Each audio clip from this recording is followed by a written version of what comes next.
online security or the cyber security, isn't this has become a double trouble for all of us? Okay, this is something I'm going to share from my side. Yes, we work in IT and in IS, so that's why I thought it might be helpful or useful to other business owners as well to know what is it that we as a business owners can do in order to improve our security for our websites, our businesses, and applications. It's not a rocket science actually, but due to change in this online sphere, it has made it difficult for all of us. So one of the first thing that we need to do is we need to start using a better passwords or secure passwords. It brings a challenge. The challenge is, how do you manage these many passwords, man? Okay, what we do, we use a password management software or an application. What it does applies two-step authentication on it. As a result, it's way more secure to hold those passwords, and we can let the app to do this work for us. So as soon as you had that, what are those applications? Look, I don't have any vested interest in selling this, so that's why I'm pretty happy to share this with you guys.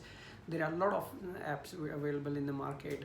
OnePass from Google, or which works on Chrome as well, it's pretty good one. Zoho Vault is another one. So these, and some of them, they are even free. If they cost $1 per user per month, it is still a great value. At least you can generate secure passwords with them. You can hold those passwords in them so that you can use them, and some of them they even offer applications so that you can use it on your phone, so you can carry those passwords with you as well. So they're pretty secure. Have a Google search on Google and you'll be able to find it. The very next thing is, if you are a business owner, most likely you have a website and other systems that you use it. Please do not use the same password everywhere. Try to generate these passwords. Make sure that you are applying those updates that is meant for your security, whether it is your Windows, whether it is your website, the plugins. Have somebody to look after these ones. It pays to have these things done on regular basis so that you don't become a victim of it. Then another one is the emails. That's another big challenge. We have those emails and we do receive a lot of scam. The solution for many of us which have worked, we do pay for those email accounts, and some I will mention three of them. So G Suite from Google, Office 365, and Zoho Mail as well. In some cases it can cost around $3 to $5 to maximum $7-8 as well per mail. As a result, your email is not getting sold to third parties, and you will realize as well that there is way less spam that comes in, and as a result you're not susceptible to that much of scam either.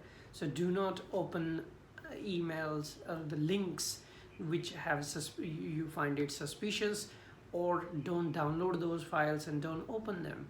Simply subscribe to these mail packages and have your business emails operating in there so that it reduces the risk. After the email, the next one that comes in is these phone calls, the scams that comes in. This is again one of the biggest troubles as well, especially in Australia. We have experienced quite a lot. We get those ATO fake calls and all, or the tax department or customs ones. Simply, if you find it little bit suspicious, hang up and maybe call that department directly if you need to, so that you're not falling victim to these people. One more thing I would like to mention along with it is this.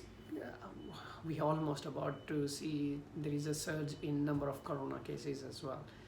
Along with it goes another panic trouble. And I really, personally, I don't like the media advertising this damn thing that people are buying as the panic frenzy buying. Or guess, haven't we learned something from our last one? Yeah, simply, please, there will be plenty for everyone. We just need to exercise the patience in this case. If we exercise the patience, we will be fine. We have seen it in past. Don't try to store it that nobody will be allowed to go to the supermarket. It never happened didn't happen in the past, and I'm pretty sure, I could be wrong, but I'm pretty sure it not going to happen in this time either. You will have enough supplies that you need. While storing it, you're creating a problem for others. Another thing, in terms for the corona thing, it's my opinion is simply follow the guidelines issued by the government and also these health authorities.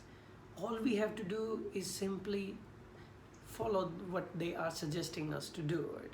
If we do this, we all can make it on other side of the bridge, and together look after each other. And if you think, or if you find it that this information that I'm sharing can be helpful to others as well, please feel free to like, comment, or share.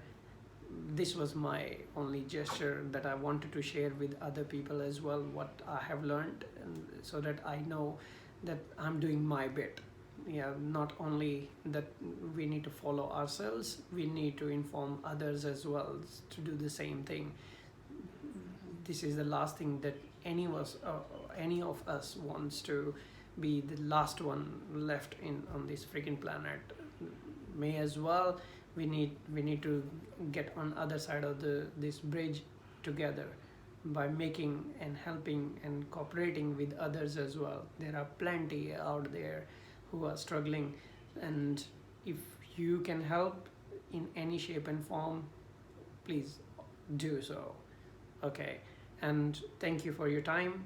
I do appreciate that you did at least listen to it, and you have a good day. Thank you.